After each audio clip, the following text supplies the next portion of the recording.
Session 1. Paano babalik ang Panginoon sa mga huling araw at paano siya sasalubungin? 2,000 taon na ang nakalilipas, nangako ang Panginoong Hesus. At kung ako'y pumaroon at kayo'y maipaghanda ng kalalagyan, ay muling paririto ako at kayo'y tatanggapin ko sa aking sarili. Para sa lahat ng nananampalataya sa Panginoon, ang pangakong ito ang pinakadakilang pag-asa natin.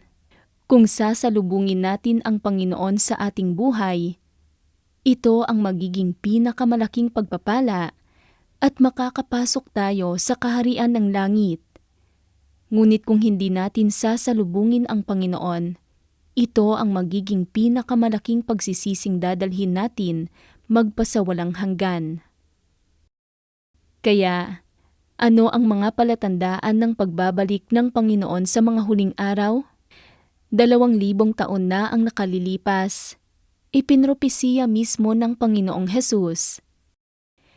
At mga kakarinig kayo ng mga digmaan at mga alingawngaw ng mga digmaan. Ingatan ninyo na huwag kayong magulumihanan, sapagkat kinakailangang ito ay mangyari, datapwat hindi pa ang wakas.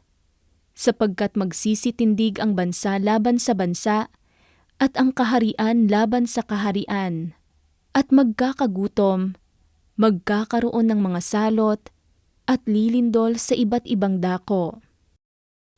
Sa palagay mo ba, natupad na ang lahat ng mga propesiyang ito? Nabubuhay na ba tayo sa mga huling araw? Panahon na ba para sa pagbabalik ng Panginoon? Sa ngayon, sunod-sunod na dumarating ang mga sakuna sa buong mundo na nagiging mas malala at mas madalas. Ang mga tagutom, baha, tagtuyot, lindol, salot, at maging ang mga digmaan ay lumitaw lahat. Pinatutunayan nito na nagsimula na ang malalaking sakuna. Ibig sabihin, ito mismo ang panahon ng pagbabalik ng Panginoon. Ngunit alam ba ninyo kung paano mismo darating ang Panginoon at paano natin siya dapat salubungin? Maaaring sabihin ng ilang tao, hindi ito ang ating alalahanin. Darating ang Panginoon kapag siya ay dapat na dumating. Ngunit mga kapatid, alam ba ninyo? Inilalarawan ng Biblia ang dalawang magkaibang paraan ng pagsalubong sa Panginoon. Ang paraan ng matatalinong dalaga at ang paraan ng mga mangmang na dalaga. Ang matatalinong dalaga ay hindi basta-basta naghihintay. Sila ay aktibong naghahanap at naghahanda para sa pagdating ng Panginoon na inihanda ang kanilang langis. Gaya ng sinabi ng Panginoong Hesus, ang humahanap ay nakasusumpong at ang tumutuktok ay pinagbubuksan. At paano naman ang mga mangmang na dalaga? Sila ay maligamgam ang saloobin tungkol sa pagdating ng Panginoon at matigas ang ulo nila na kumakapit sa tradisyonal na paniniwala at sa kanilang sariling mga kuro-kuro at imahinasyon sa halip na hanapin na maunawaan ang layunin ng Panginoon. Kaya kahit na hinihintay din nila ang pagdating ng Panginoon, mapapalampas nila ang pagkakataong salubungin siya. Sa Bible study na ito, tatalakayin natin ng malalim ang dakilang usapin tungkol sa pagdating ng Panginoon. Isang paksa na nagpapasya kung masasalubong natin siya at magkaroon ng magandang hantungan. Kung gusto mong makaligtas sa darating na mga sakuna, maging isang matalinong dalaga, ihanda ang iyong langis, salubungin ang pagbabalik ng Panginoong Hesus, at magkaroon ng magandang hantungan. Kung gayon, ang paksa ngayon ay napakahalaga para sa iyo. Una, ipinropesiya ng Panginoong Hesus ang pagparito ng anak ng tao. Mga kapatid, magsimula tayo sa pagtalakay ng kritikal na tanong. Paano ba mismo darating ang Panginoon sa mga huling araw? Marami sa relihiyosong mundo ang naniniwalang tiyak na bababa ang Panginoon sakay ng ulap. Itinuturo nila ang pahayag, Kapitulo 1, versikulo 7 na nagpropesiya, narito, siya ay pumaparitong nasa sa mga alapaap at makikita siya ng bawat mata at nang nangagsiulo sa kanya, at ang lahat ng mga angkan sa lupa ay magsisitaghoy dahil sa kanya. Batay dito, inaasahan nila na sa pagbabalik ng Panginoon, hihipa ng mga anghel ang kanilang mga trompeta at bababa siya mula sa langit, taglay ang dakilang kaluwalhatian. Ang pagparito ng Panginoon sa isang ulap ay tiyak na matutupad. Iyon ay walang duda. Ngunit ninais mo na bang maingat na isaalang-alang kung ano talaga ang magiging tagpong iyon? Sinasabi sa kasulatan, ang lahat ng mga angkan sa lupa ay magsisitaghoy dahil sa kanya. Sa lohika, ang pagbaba ng Panginoon sa ulap ay dapat na maging isang araw ng masayang pagdiriwang. Bakit kung gayon, ang lahat ng tao ay magsisitaghoy? Mayroong isang malalim na misteryo na dapat tuklasin dito.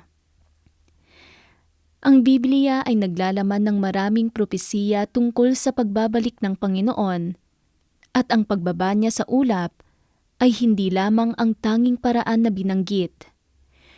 Kung igigiit natin na ang Panginoon ay babalik lamang sa pamamagitan ng ulap, batay lamang sa 1 o 2 talata, hindi ba't ito ay isang padalos-dalos na konklusyon?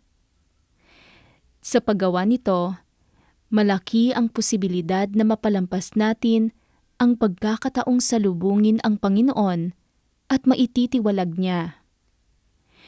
Upang tunay na maunawaan kung paano babalik ang Panginoon, dapat nating mahinahon na isaalang-alang ang lahat ng iba't ibang propesiya. Kapag ginawa natin, magkakamit tayo ng bago at mahahalagang kabatiran. Maraming propesiya sa Biblia tungkol sa pagbabalik ng Panginoon. Ang ilan ay mula sa Panginoong Hesus, ang ilan ay mula sa mga tao, at ang iba ay mula sa mga anghel. Kung gusto nating malaman kung paano babalik ang Panginoon, kaninong mga propesiya sa palagay ninyo ang pinakatumpak? Siyempre, dapat tayong umasa sa mga propesiya ng Panginoong Hesus. Gayunpaman, karamihan sa mga tao sa relihiyosong mundo ay sumipi ng mga propesiya ng tao at umaasa na ang Panginoon ay hayagang magpakita sa isang ulap habang nakaligtaan ang sinabi mismo ng Panginoong Hesus.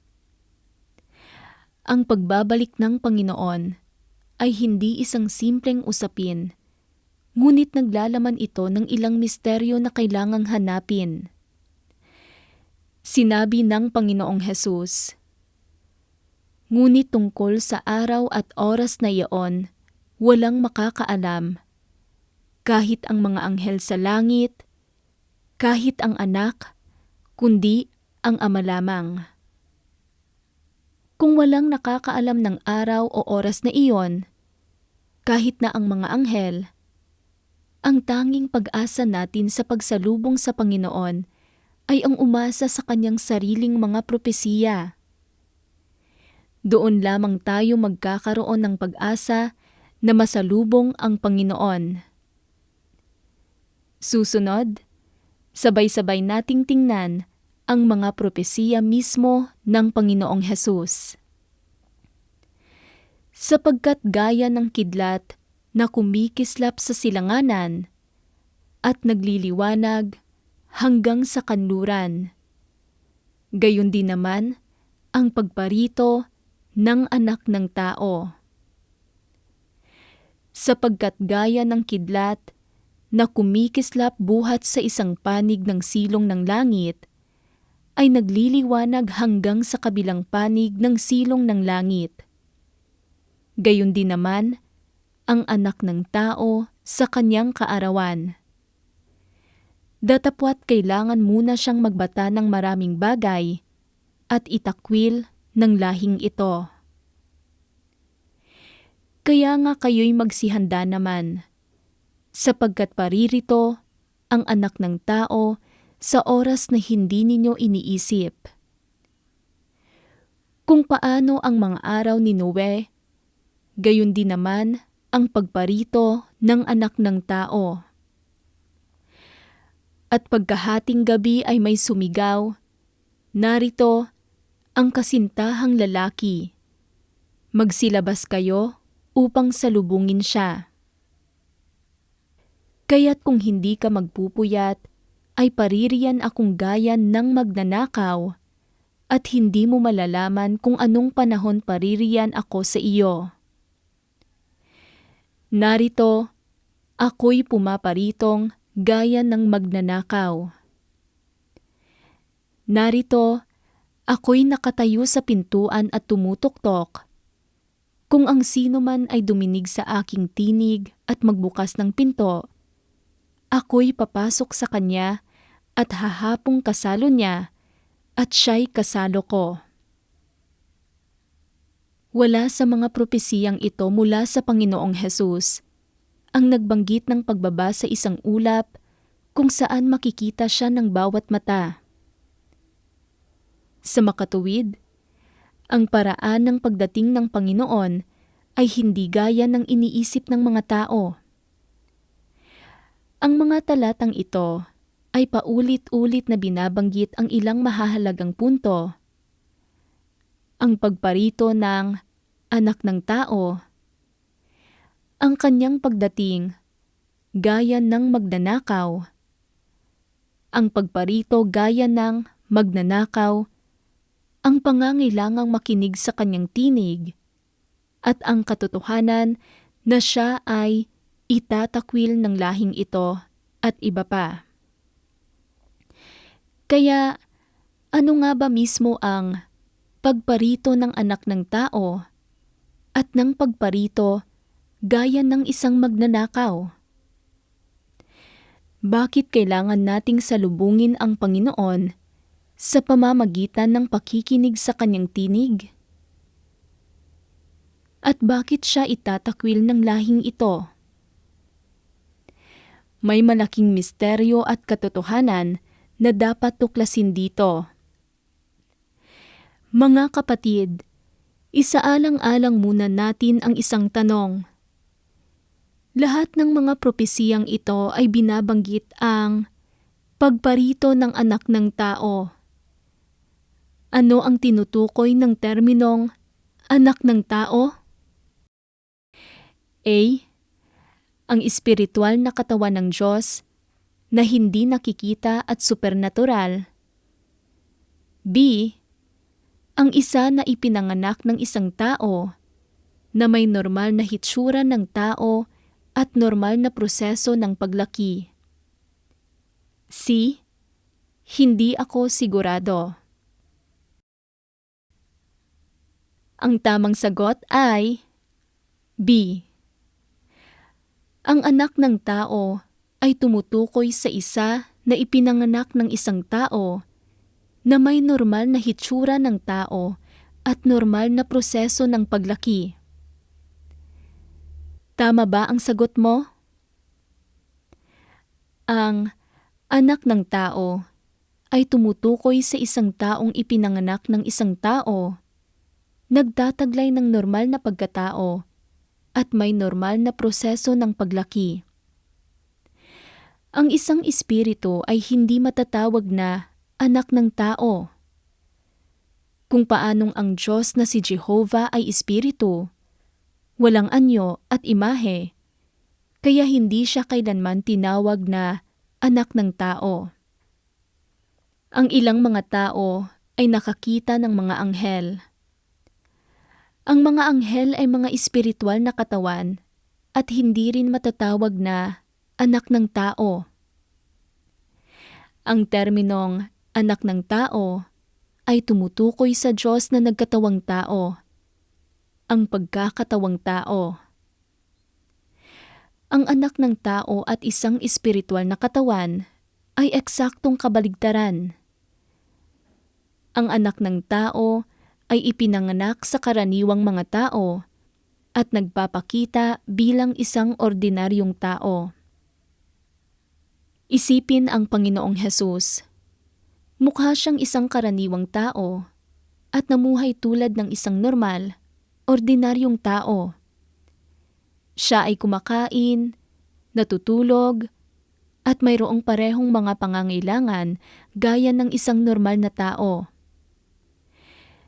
Nang ipinropesiya ng Panginoong Hesus na siya ay babalik bilang anak ng tao sa mga huling araw, ang ibig niyang sabihin ay magkakatawang tao siya sa pangalawang pagkakataon upang iligtas tayo.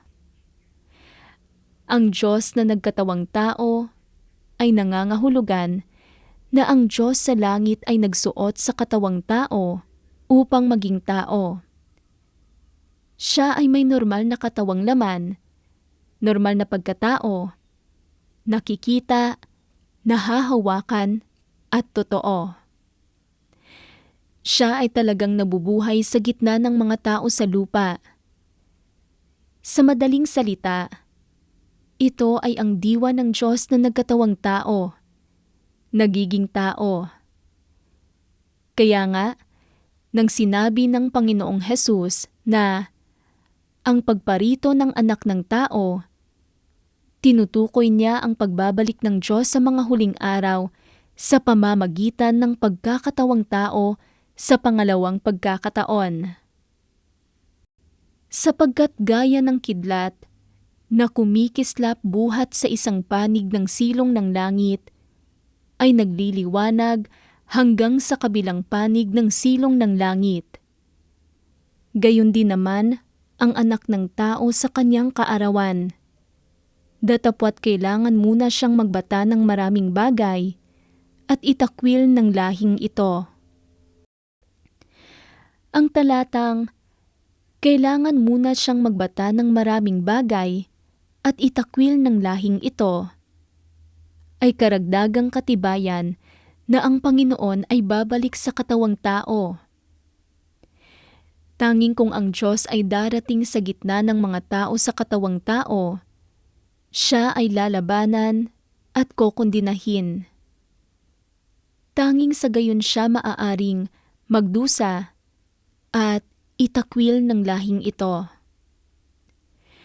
Kung siya ay dumating sa isang maluwalhating espiritual na katawan na bumababa sa isang ulap, sino ang mangangahas na labanan siya?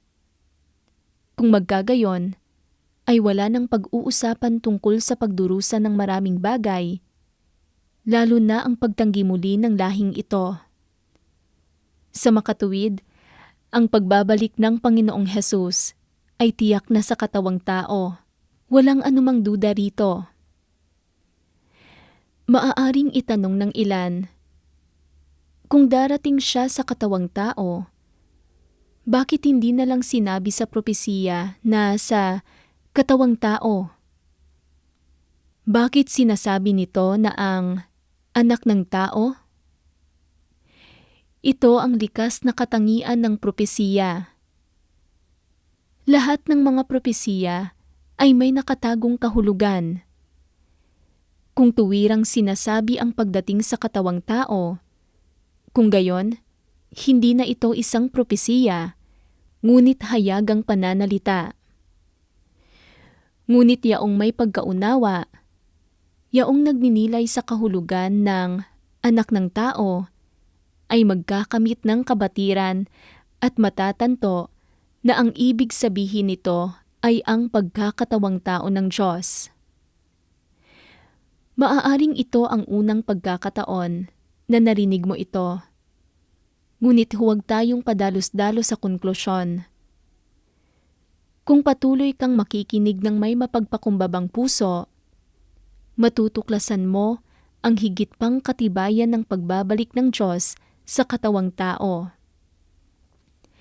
Ipinropesiya rin sa Biblia, "Kaya't kung hindi ka magpupuyat, ay paririyan akong gaya ng magnanakaw.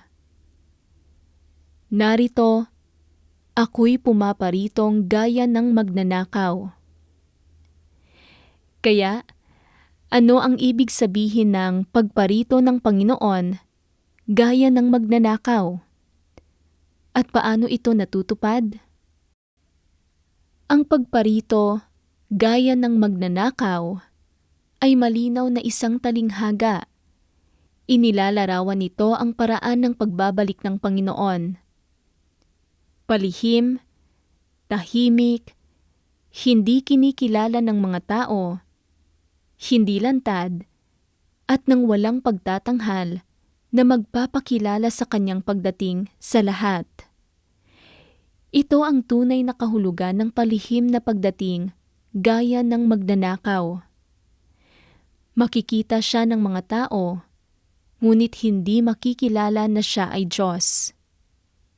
Kaya nga, ginamit ng Panginoong Hesus ang talinghaga na ito upang ilarawan ang kanyang pagbabalik sa katawang tao, upang magpakita at gumawa sa mga huling araw, at ito ay isang tunay na angkop na paglalarawan.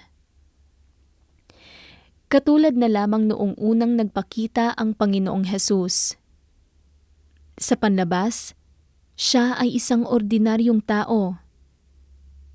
Walang makapagsasabing siya ay Diyos sa pamamagitan lamang ng pagtingin sa Kanya.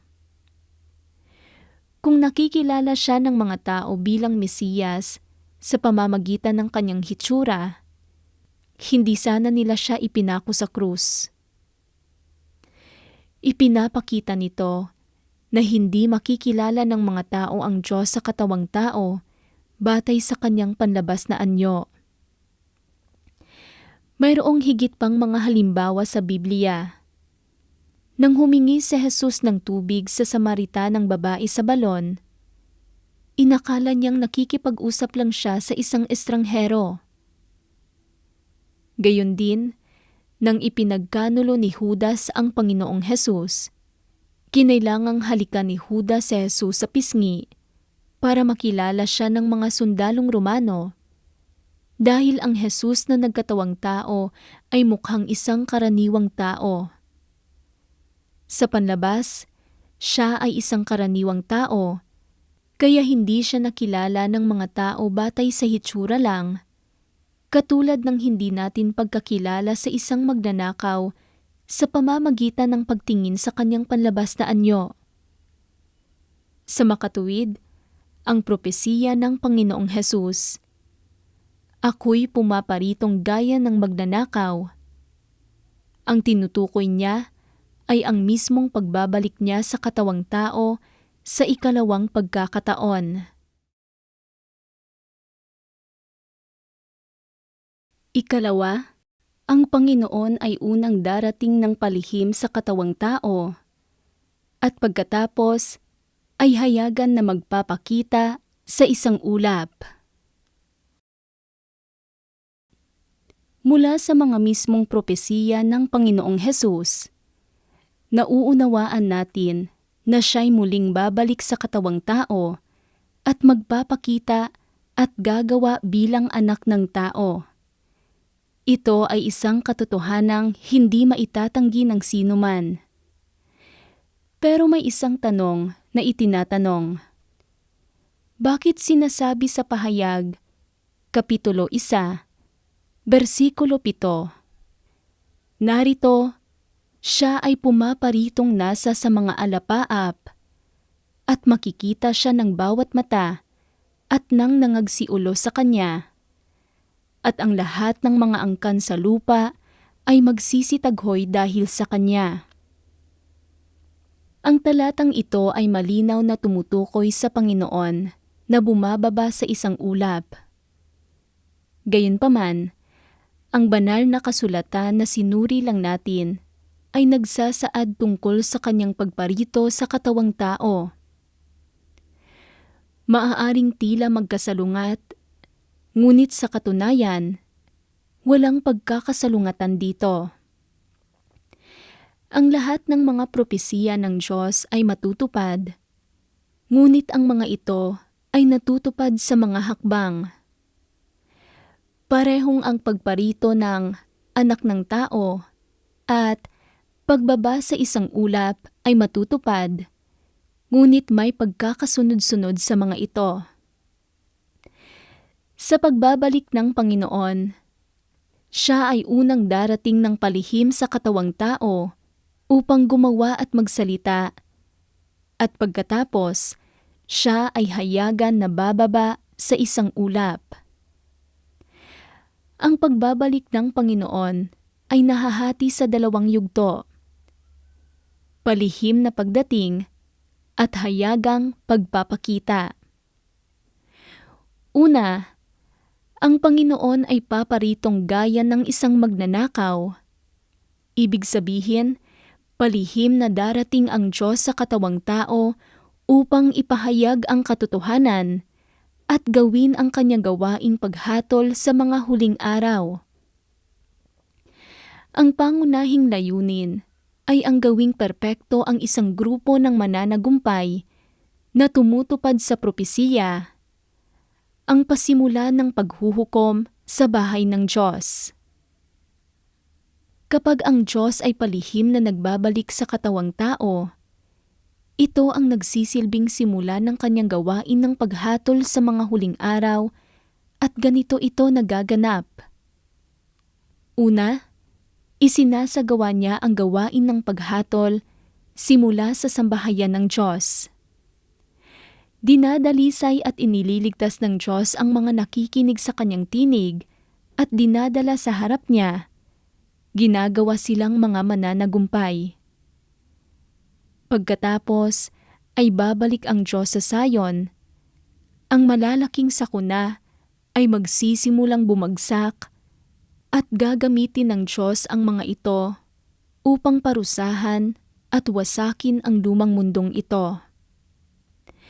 Ito ang magiging rurok ng gawain ng paghatol ng Diyos sa mga huling araw.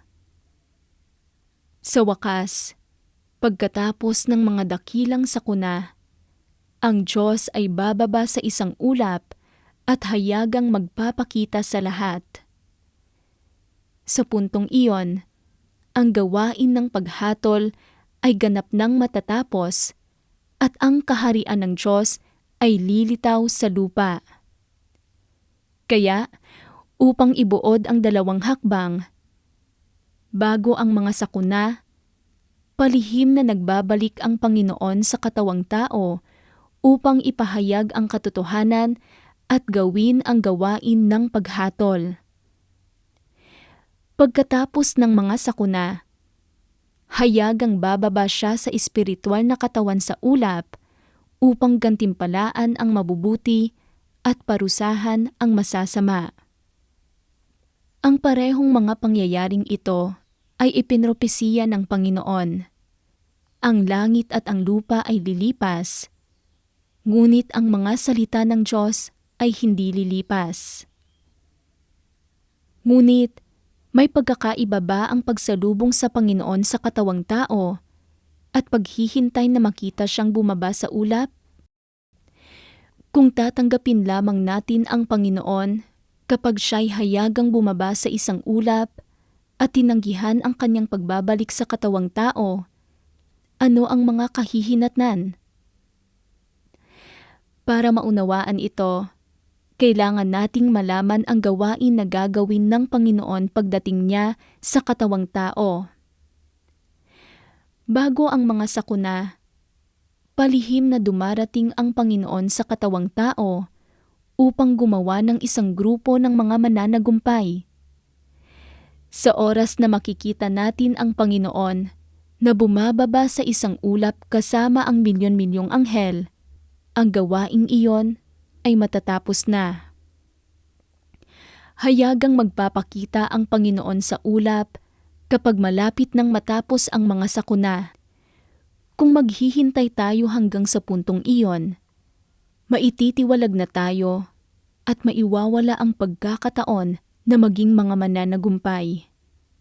Ang kawalan ay magiging napakalaki. Ito mismo ang ibig sabihin sa pahayag na sinasabi, narito, siya ay pumaparitong nasa sa mga alapaap, at makikita siya ng bawat mata at nang nangagsiulo sa kanya.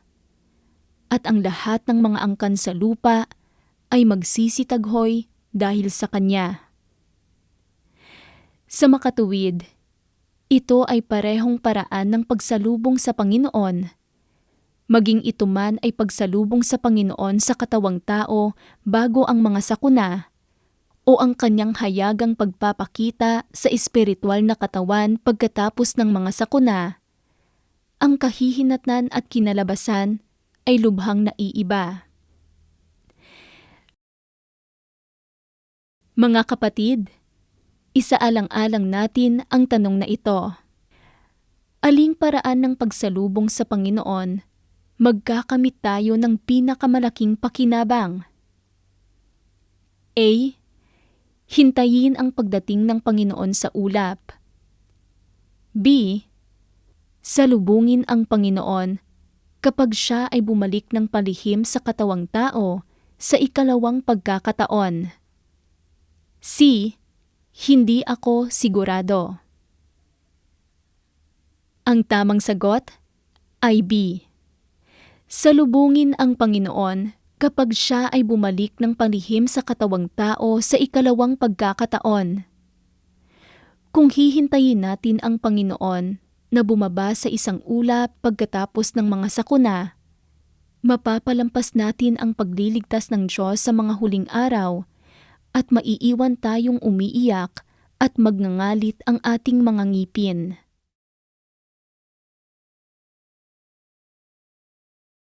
Ikatlo, bakit kailangang magkatawang tao ng Diyos sa mga huling araw? Ang Panginoon ay nagpakita at gumawa sa katawang tao. 2,000 taon na ang nakalilipas. Bakit kailangan niyang gawin itong muli sa mga huling araw? Maaaring itanong ng ilan, talaga bang kailangan iyon?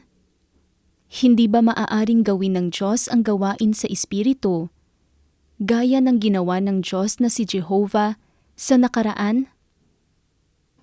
Ito ay isang wastong tanong, ngunit kailangan muna nating tandaan, kung ang Diyos ay gumagawa bilang Espiritu o sa pamamagitan ng pagkakatawang tao, ay hindi pinagpasyahan ng sino mang tao, kundi ng Diyos mismo.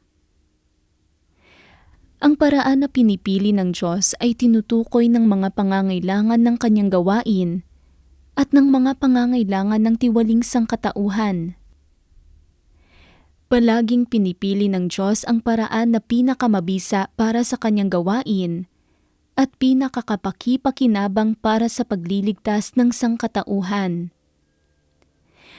Upang maunawaan kung bakit kailangan ang Diyos na magkatawang tao, kailangan muna nating maunawaan ang gawaing nilayo ng Diyos na gawin sa mga huling araw. Nagkatawang tao ang Diyos upang ipahayag ang katotohanan, upang mas madaling lapitan at maunawaan ng mga tao.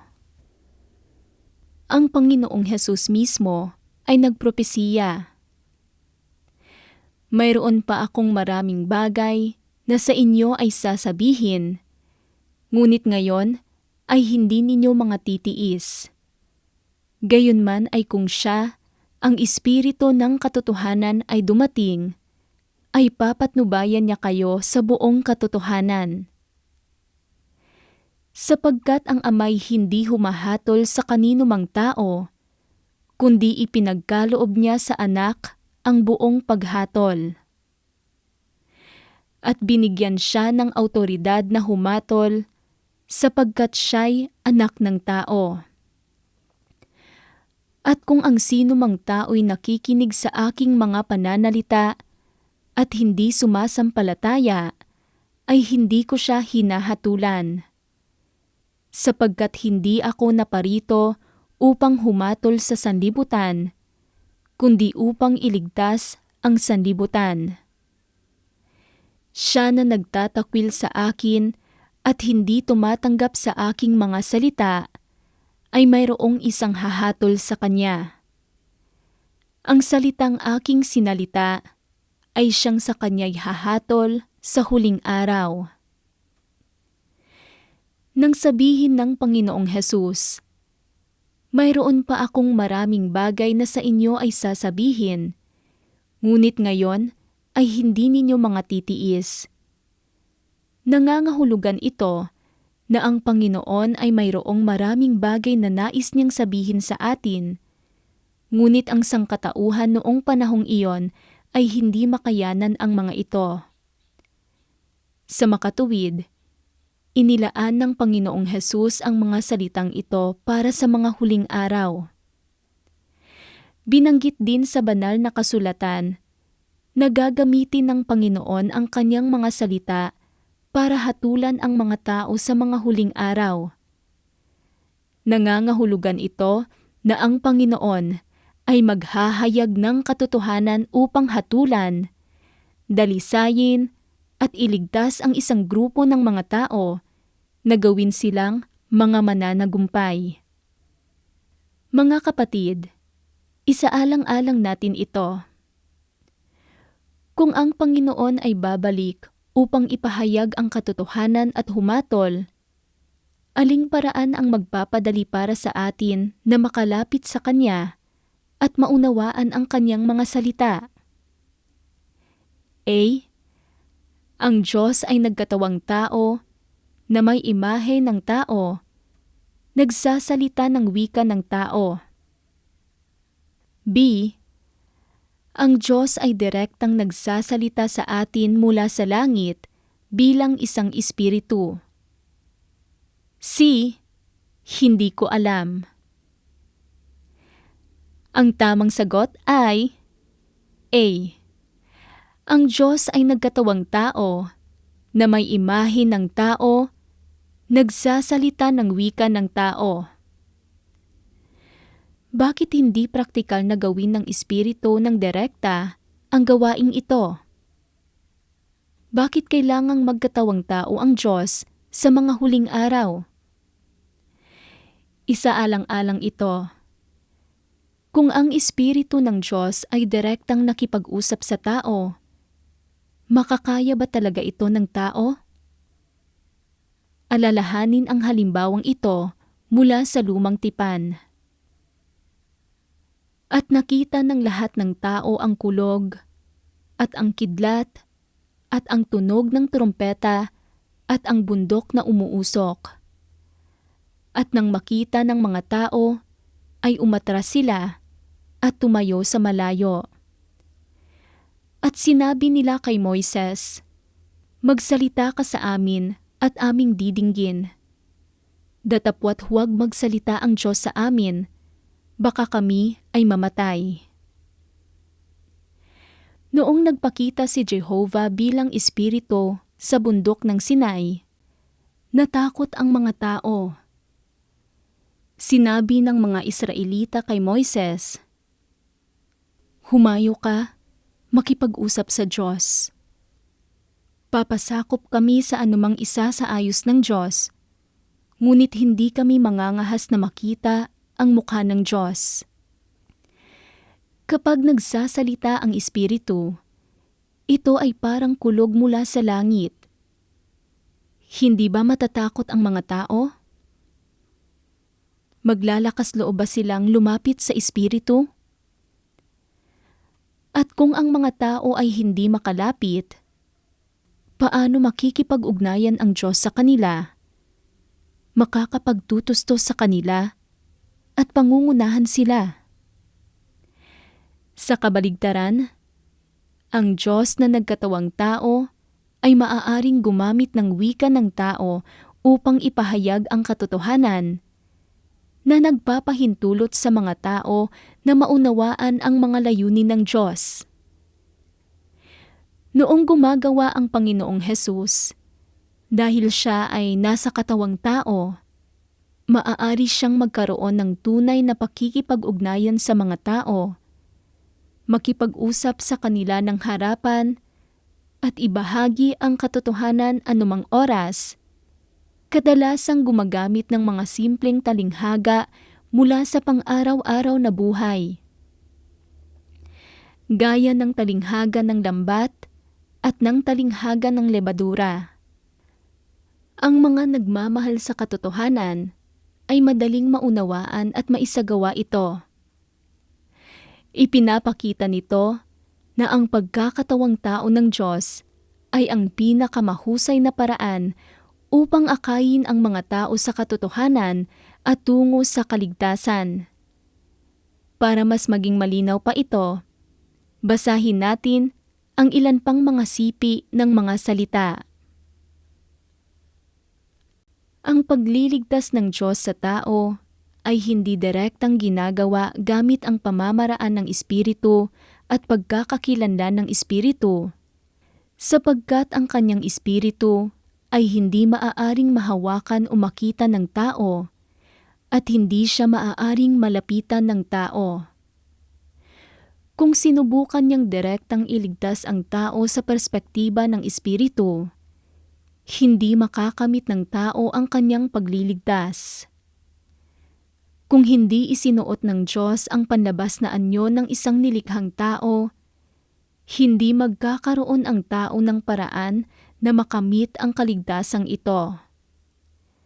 Sapagkat wala talagang paraan ang tao upang makalapit sa Kanya, katulad ng walang nakalapit sa ulap ni Jehovah. Maaari lamang niyang personal na maisagawa ang salita sa lahat ng sumusunod sa Kanya sa pamamagitan ng pagiging isang nilikhang tao. Ibig sabihin, sa pamamagitan lamang ng paglalagay ng Kanyang salita sa Kanyang magiging katawang tao. Sa ganitong paraan lamang maaaring personal na marinig at makita ng tao ang Kanyang salita, at higit pa rito, makamit ang Kanyang salita, at sa pamamagitan nito ay ganap na mailigtas. Ito ang kabutihan ng pagkakatawang tao ng Diyos. Mapakikinabangan niya ang kaalaman ng sangkatauhan at magagamit ang wika ng tao upang magsalita sa mga tao at upang ipahayag ang kanyang mga hiling. Ipinaliwanag niya o isinalin sa tao ang kanyang malalim, maka-Diyos na wika na nahihirapan ang mga taong maunawaan sa wika ng tao, sa paraan ng tao.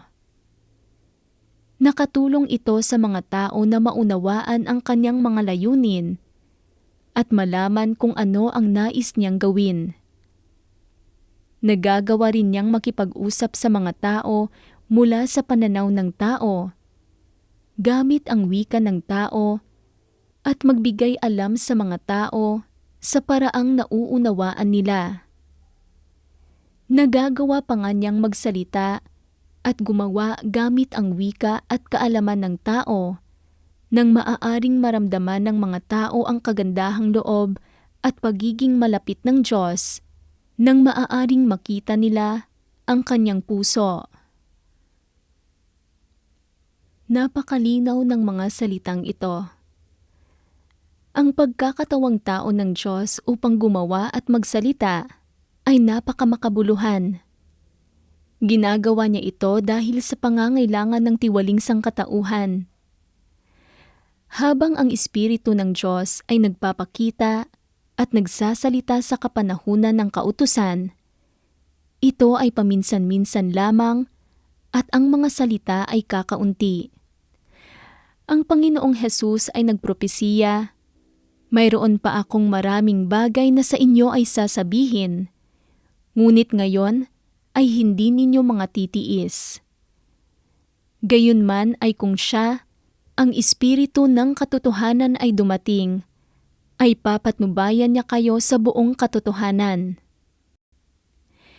Binabanggit sa banal na kasulatang ito na sa mga huling araw, ang Panginoong Hesus ay may maraming bagay na sasabihin sa atin at gagabay din sa atin sa lahat ng katotohanan.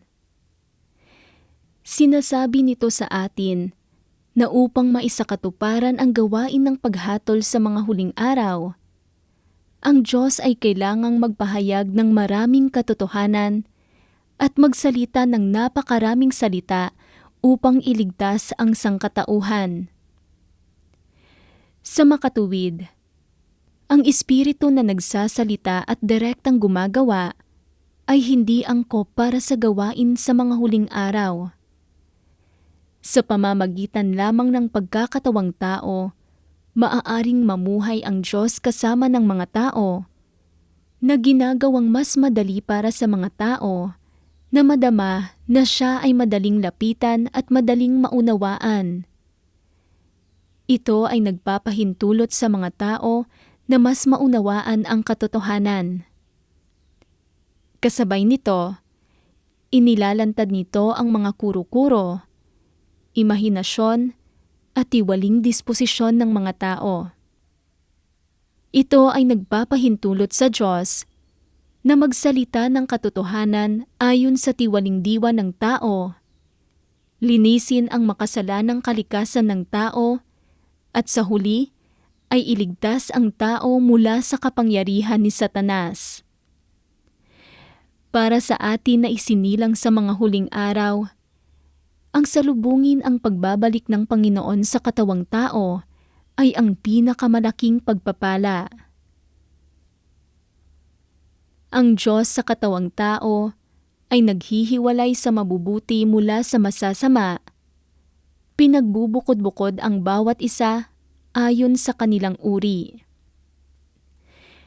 Maraming dahilan kung bakit nagkakatawang tao ang Diyos para gumawa sa mga huling araw.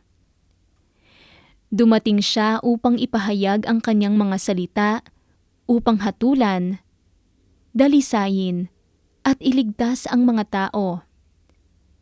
Kasabay nito, ito rin ay upang ibunyag ang mga tao, itiwalag ang mga tao, at pagbubukod-bukurin ang bawat isa ayon sa kani-kanilang uri, paghiwalayin ang mga tupa sa mga kambing, ang trigo sa mga damo, ang mabubuting lingkod mula sa masasama, upang gantimpalaan ng Diyos ang mabubuti at parusahan ang masasama. Kung ang Diyos ay nagpakita sa kanyang maluwalhating espiritual na katawan, lahat, parehong mabuti at masama, ay magpapatira pa sa pagsamba. Paano kung gayon maihihiwalay ang mabuti mula sa masama? Ito ang dahilan kung bakit ang pagkakatawang tao ay ang dakilang karunungan ng Diyos. Ibinubunyag nito ang lahat. Yaong mga naghahanap ng katotohanan at nakikinig sa tinig ng Diyos ay ang mga matatalinong dalaga. Bagamat ang nagkatawang taong Diyos ay may isang karaniwang anyo, kinikilala nila mula sa mga katotohanang sinasabi niya na siya ang nagbalik na Panginoong Hesus. Tinutupad nito ang mga salita ng Panginoong Hesus. Dinirinig ng aking mga tupa ang aking tinig, at sila'y aking nakikilala, at sila'y nagsisisunod sa akin. Sa kabaligtaran, dahil sa karaniwang pagpapakita ng Diyos sa katawang tao, ang mga mangmang na dalaga ay mabilis na hinuhusgahan, kinokondena, at nilalabanan siya. Sila ay naibunyag bilang ang mga masasama at minarkahan upang itiwalag at parusahan. Sa makatuwid, ito ay dakilang karunungan ng Diyos na siya ay nagkakatawang tao sa pangalawang pagkakataon sa mga huling araw. Nakakamit nito ang resulta ng pagbubukod-bukod ng bawat isa ayon sa kanilang uri.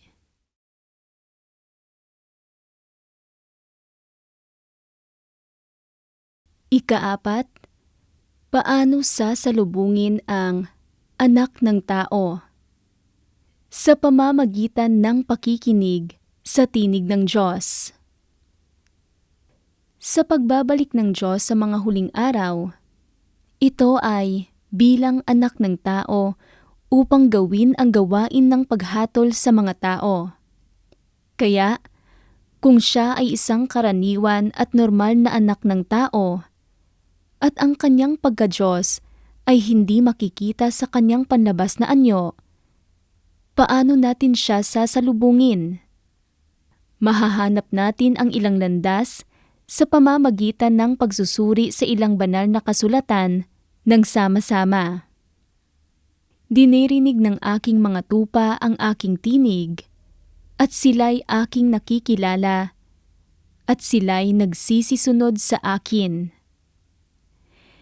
Narito, ako'y nakatayo sa pintuan at tumutoktok. Kung ang sino man ay duminig sa aking tinig at magbukas ng pinto, ako'y papasok sa kanya at hahapong kasalo niya at siya'y kasalo ko. Ang may pakinig ay makinig sa sinasabi ng Espiritu sa mga iglesia. Malinaw na sinasabi sa atin ng mga propesiyang ito na ang susi sa pagsalubong sa Panginoon ay ang pakikinig. Kung ang Panginoon ay babalik lamang sa isang ulap para makita ng lahat, kakailanganin lamang natin ang ating mga mata. Ngunit dahil magbabalik ang Panginoon sa katawang tao, sa panlabas ay isa lamang siyang ordinaryong tao. Walang imahe ng Diyos, hindi supernatural. Sa makatuwid, upang makilala ang Diyos sa katawang tao, magagawa lamang ito ng isang tao sa pamamagitan ng pakikinig sa kanyang tinig. Kaya nga sinabi ng Panginoong Hesus, "Dinirinig ng aking mga tupa ang aking tinig, at sila'y aking nakikilala, at sila'y nagsisisunod sa akin." Ang susi sa pagsalubong sa Panginoon ay ang marinig ang tinig ng Diyos.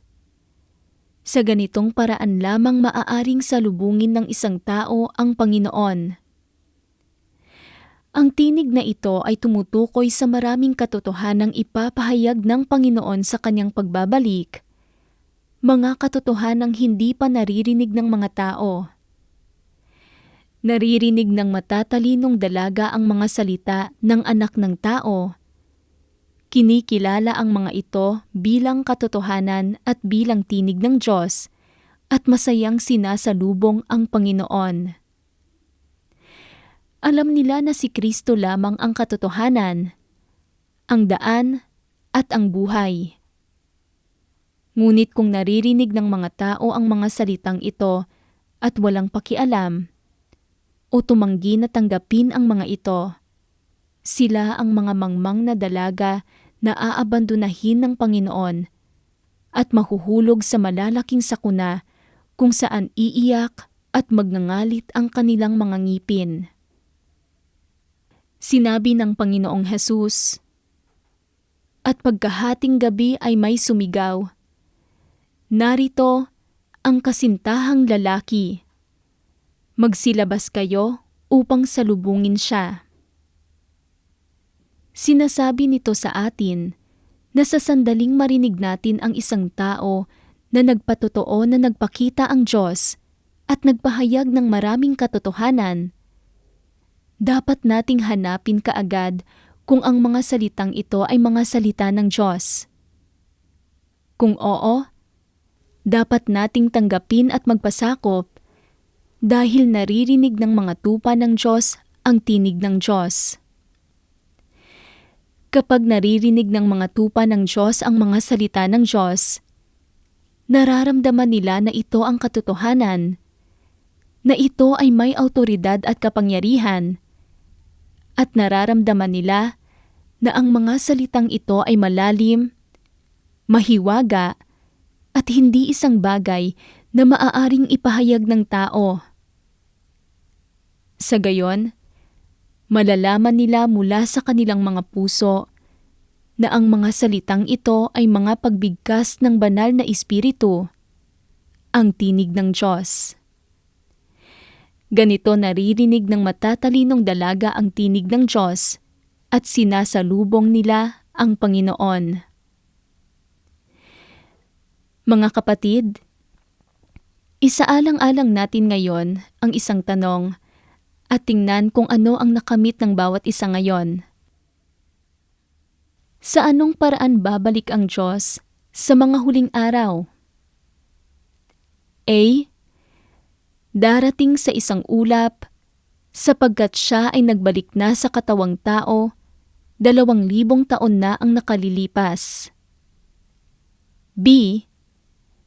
Darating siya ng palihim sa espiritu. C. Una, palihim siyang babalik sa katawang tao. Pagkatapos, hayagan siyang magpapakita sa ulap. D. Hindi ako sigurado. Ang tamang sagot ay C. Una, palihim siyang babalik sa katawang tao. Pagkatapos, hayagan siyang magpapakita sa ulap. Nakuha mo ito? Tama? Ikalima, ano ang mga kahihinatnan ng pananampalataya sa Panginoon, ngunit nabigong salubungin siya? Mga kapatid, pagkatapos basahin ang mga propesiya ng Panginoong Hesus, mayroon na tayong ilang pagkaunawa kung paano darating ang Panginoon sa mga huling araw at kung anong gawain ang kanyang dadalhin. Ang pagbabalik ng Panginoon ay nahahati sa 2 yugto. Palihim na pagdating at hayagang pagpapakita. Una, ang Panginoon ay dumarating na gaya ng isang magnanakaw. Ibig sabihin, ang Diyos ay nagkatawang tao at palihim na nagbabalik upang ipahayag ang katotohanan at isakatuparan ang gawain ng paghatol sa mga huling araw. Ang pangunahing layunin ay gawing perpekto ang isang grupo ng mga mananagumpay na tinutupad ang propesiya na ang pasimula ng paghuhukom sa bahay ng Diyos. Kapag ang Diyos ay palihim na nagbabalik sa katawang tao, na nagmamarka ng pagsisimula ng gawaing paghatol sa mga huling araw. Una niyang isinasakatuparan ang gawain ng paghatol na nagsisimula sa sambahayan ng Diyos. Dinadalisay at inililigtas ng Diyos ang mga nakikinig sa kanyang tinig at dinala sa harap niya. Ginagawa silang mga mananagumpay. Pagkatapos ay babalik ang Diyos sa Sion, magsisimulang bumagsak ang malalaking sakuna at ginagamit ng Diyos ang mga sakuna para parusahan at wasakin ang lumang mundong ito. Iyan ang magiging rurok ng gawain ng paghatol ng Diyos sa mga huling araw. Sa huli, pagkatapos ng malalaking sakuna, bababa ang Diyos sa isang ulap at hayagang magpapakita sa lahat. Sa puntong iyon, ang gawain ng paghatol ay magiging ganap at ang kaharian ng Diyos ay lilitaw sa lupa. Sa makatuwid, kung gusto nating maging mga matatalinong dalaga, dapat nating salubungin ang pagbabalik ng Diyos sa katawang tao bago ang mga sakuna. Ito rin ang dahilan kung bakit paulit-ulit na sinabi sa atin ng Panginoon, "Dinirinig ng aking mga tupa ang aking tinig, at sila'y aking nakikilala, at sila'y nagsisisunod sa akin." Nais niyang matutunan natin siyang kilalanin sa pamamagitan ng mga katotohanang kanyang sinasalita sa kanyang palihim na pagdating. Kapag siya ay nagbalik sa katawang tao, ay aakayin niya tayo sa lahat ng katotohanan. Sa huli, ang Diyos sa katawang tao ang nagliligtas sa atin at nagbibigay sa atin ng kanyang mga pangako. Ang Panginoon na hayagang nagpapakita sa isang ulap ay darating kinalaunan upang gawin ang gawain ng pagpaparusa, upang alisin ang mga puwersa ni Satanas at mga antikristo. Sa panahong iyon, matatapos na ang gawain ng Diyos at wawakasan na ng Diyos ang kapanahunan. Sa makatuwid, hindi hiniling ng Panginoon na salubungin natin ang kanyang hayagang pagpapakita.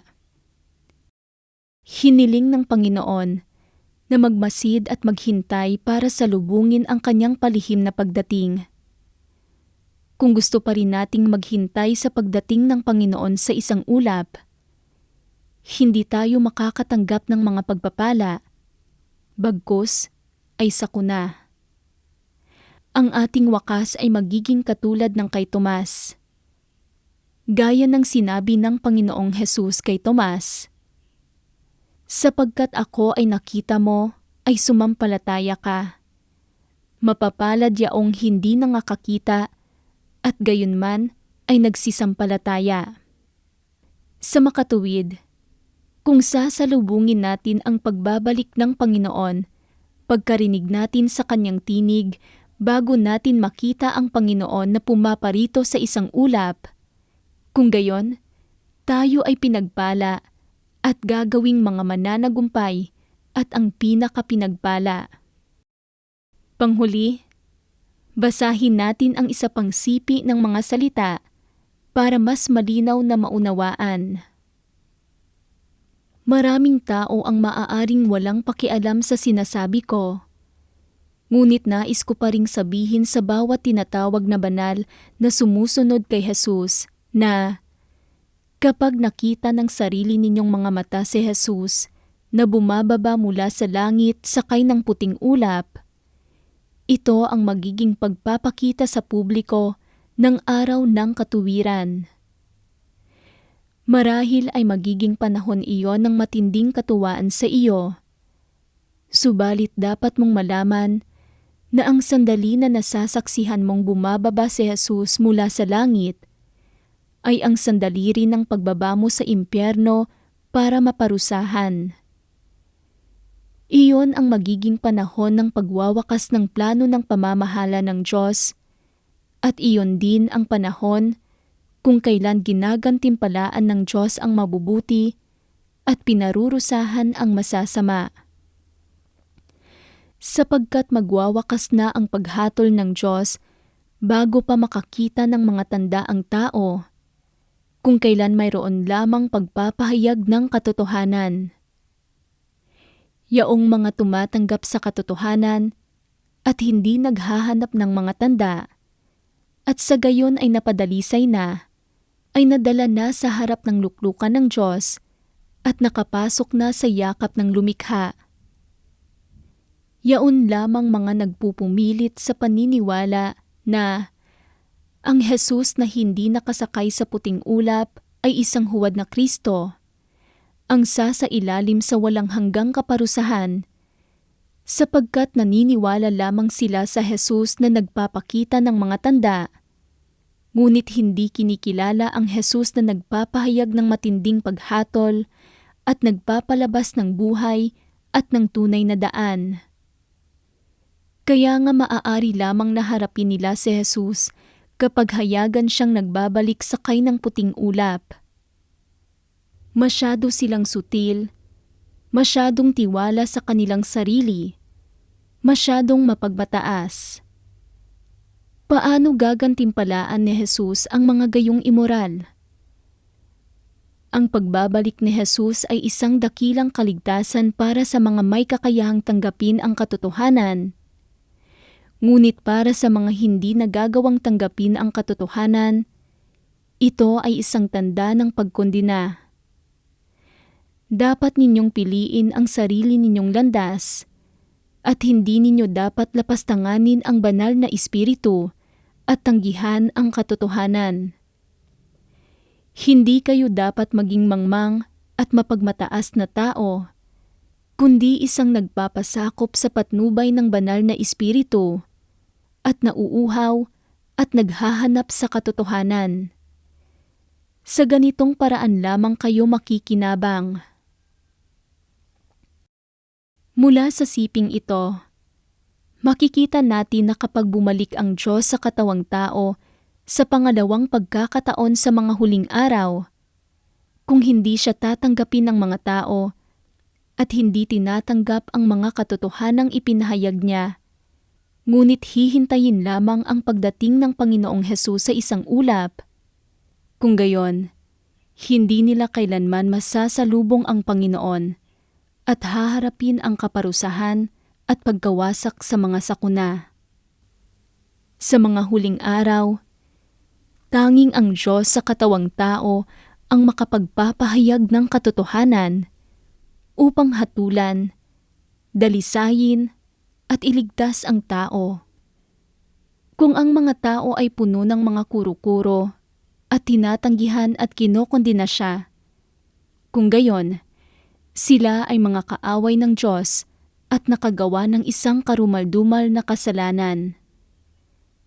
Ito ay paghahanap ng kanilang sariling pagkawasak na nagdudulot ng kapahamakan sa kanilang sarili. Matapos marinig ang lahat ng ito, maaaring isipin ng ilan, halos ang buong relihiyosong mundo ay naniniwala na ang Panginoon ay darating sa isang ulap. Ito ang unang pagkakataon na narinig ko ang tungkol sa kanyang pagbabalik sa katawang tao. Masyadong bago para paniwalaan ko. Ang ibig sabihin ba ng bago ay mali? Ang ibig sabihin ba ng bago ay hindi totoo? Mayroon bang anumang sinabi ngayon na sumasalungat sa Biblia? Wala. Dahil ipinropesiya nga sa Biblia ang parehong yugto ng pagbabalik ng Panginoon, lahat ng ibinabahagi ay ganap na naaayon sa propesiya ng Biblia. Dapat nating bitawan ang ating mga personal na kuro-kuro at imahinasyon at huwag basta-basta tukuyin ang paraan ng pagdating ng Panginoon batay sa 1 o 2 talata lamang mula sa Biblia. Bakit 2,000 taon na ang nakalilipas? Ang mga Israelita na sabik na naghihintay para sa Mesiyas ay hindi siya nakilala at sa halip ay ipinako siya sa krus. Ito ay dahil tinukoy nila ang pagdating ng Mesiyas ayon sa kanilang sariling mga kuro-kuro at imahinasyon. Kumapit sila sa mga individual na parirala sa mga propesiya sa Biblia na naniniwala na ang Mesiyas, tulad ng isang hari, ay dapat ipanganak sa isang palasyo. Ngunit ang paraan ng pagdating ng Panginoong Hesus ay ibang-iba sa kanilang naisip at pinaniwalaan, at nahirapan silang talikuran ang kanilang sariling mga paniniwala. Bilang resulta, hindi nila nakilala ang Panginoong Hesus, nakagawa ng karumal-dumal na krimen ng pagpapapako sa Kanya at naiwala ang pagliligtas ng Panginoon. Ang kanilang katigasan ng ulo, pagmamataas, labis na pagtitiwala sa sarili, at kamangmangan ay sumira sa kanila. Ganoon din sa mga huling araw. Kung matigas ang ulo natin na kumapit sa ating sariling mga imahinasyon o maniniwala sa anumang sabihin ng ating mga pastor, kung gayon, malaki ang posibilidad na makagawa tayo ng parehong pagkakamali tulad ng mga Israelita at magiging sanhi ng pagkawala ng pagliligtas ng Panginoon sa mga huling araw. Ang karunungan ng Diyos ay mas mataas kaysa sa kalangitan. Ang gawain ng Diyos ay hindi napipigilan ng sinumang tao. Gumagawa siya ayon sa kanyang sariling plano at ayon sa ating mga pangangailangan. Kahit na ang lahat ng sangkatauhan ay sumasalungat at tumatangging tanggapin, Hindi nito mababago ang plano ng Diyos. Ang Diyos na muling nagkatawang tao upang magpakita at gumawa ay isang malaking pagpapala at kaligtasan para sa atin na isinilang sa mga huling araw. Ito ang pag-ibig at pangangalaga ng Diyos sa sangkatauhan. Sa tuwing nagkakatawang tao ang Diyos, nahaharap siya sa pagtanggi at pag-uusig. Kaya laging tayo na sangkatauhan ang nakikinabang sa gawain ng Diyos. Kung sasabihin mong, hindi ko ito tatanggapin, sa huli, tayo lang mismo ang magdaranas ng kawalan. Ang pagparito ng Panginoon ay isang mahalagang usapin. Sana lahat ay tratuhin ito ng may pag-iingat at seryosong siyasatin ito. Anuman ang mangyari, huwag palampasin ang pagkakataon na ito at pagsisisihan mo ito habang buhay.